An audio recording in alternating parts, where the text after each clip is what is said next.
Good morning, guys. Hopefully you are doing great. So today we are going to see the rock cycle.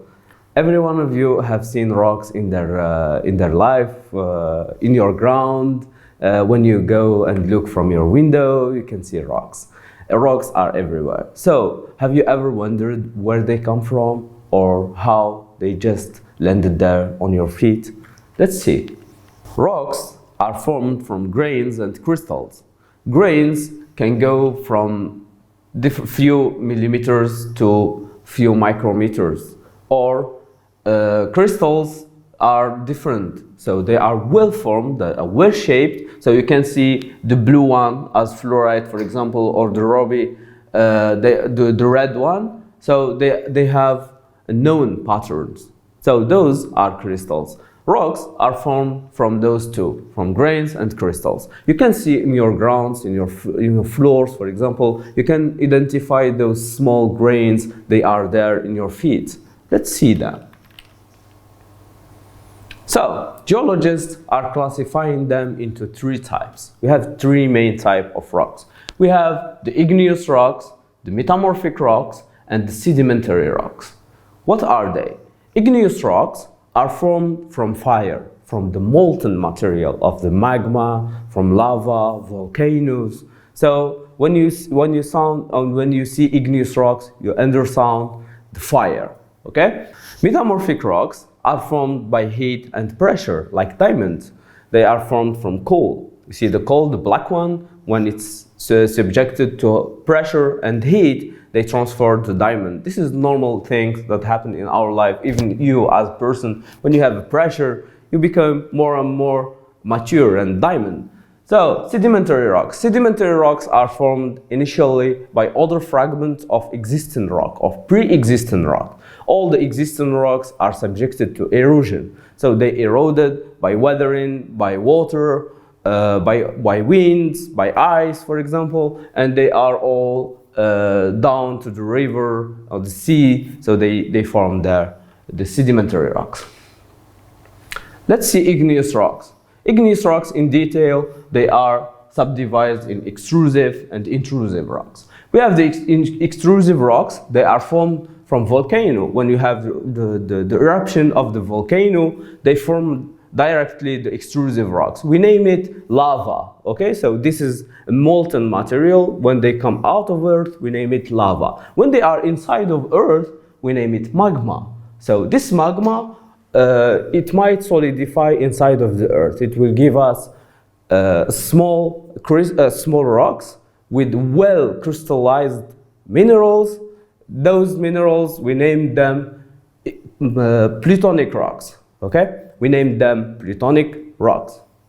Those plutonic rocks, they have a well crystallized minerals, and they have a long time of cooling, rather than the volcano rocks. So they don't have time. They cool directly, immediately. So just imagine going from 1,200 degrees directly to 25 degrees out of the earth. So you see this shock. This is how those rocks are shocked. So directly they fuse. Okay? We have metamorphic rocks. Metamorphic rocks are formed by heat and pressure, as we said before. So every rock on the surface of the earth might be subjected to heat and pressure. We have the heat and pressure from impact, from meteorites, and we have the heat and pressure when they are just next to magma, for example. We have this heat of magma will just cook those rocks. Just imagine, like when you are cooking, you need water and you need your vegetables and some fire and pressure to have a good meal. So this is the same principle for metamorphic rocks. For sedimentary rocks, so all those rocks that they are already formed from igneous rocks, from metamorphic rocks, or pre-existed rocks. We have sands, for example, we have clay. They are consolidated by the pressure, small pressure. We don't name it pressure, we name it compaction. Okay, so and you can see them, they are layered rocks. So, and they are weathered, eroded, transported to the sea, to the river, to the sea, to the lakes, and there they will be cemented together to give us sedimentary rocks. Is it clear? Yeah. Okay, let's continue our journey. So let's summarize our type of rocks from the source, where they come from, how they transform from each type to another type, and let's see some examples. The first one, igneous rock. They are formed from the melting of rocks. So any existing rocks can be melted into and transferred to magma. Those magma, so if it's crystallized inside of the earth, we name it, plutonic rocks. And if it's formed outside of the earth, we name it volcanic rocks. Okay, so the process of forming is named a crystallization. Okay, so we crystallize those rocks.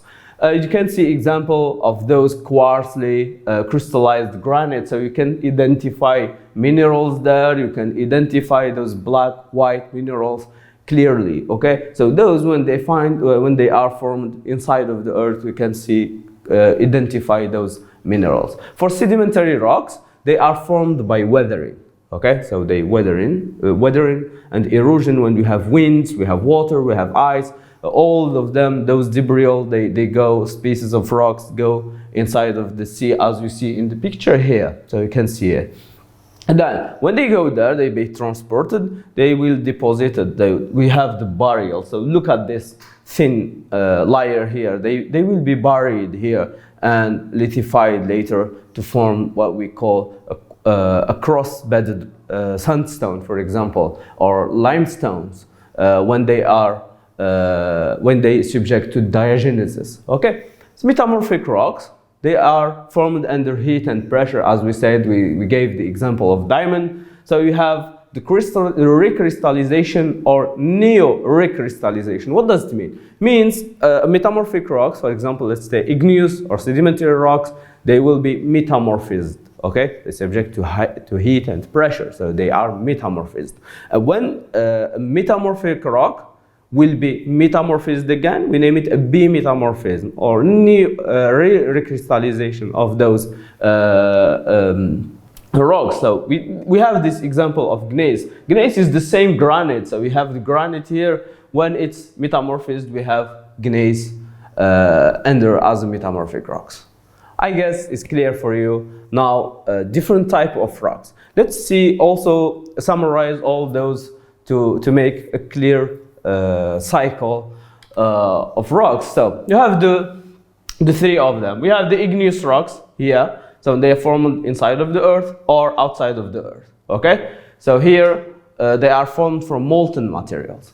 We have sedimentary rocks. All those rocks, they are subjected to erosion, to weathering. They are transported and sedimented there on the sea or on the basin in general. So we have also metamorphic rocks. Metamorphic rocks are transformed by heat and pressure. So every rock are subjected to metamorphism, and every single type of rock can be molded to give igneous rocks. Those igneous rocks are transported again to have sedimentary rocks. Those sedimentary rocks themselves, they might be eroded to give again sedimentary rocks. So it's an endless journey. So you see, it's an endless journey. This is normal life, and this is the life cycle. Like you have water cycle, oxygen cycle, and you have a rock cycle. And this is it. Yeah, thank you very much for watching us. Thank you for being here. Stay curious and let me know the type of the rocks under your feet there. Thank you. Bye bye.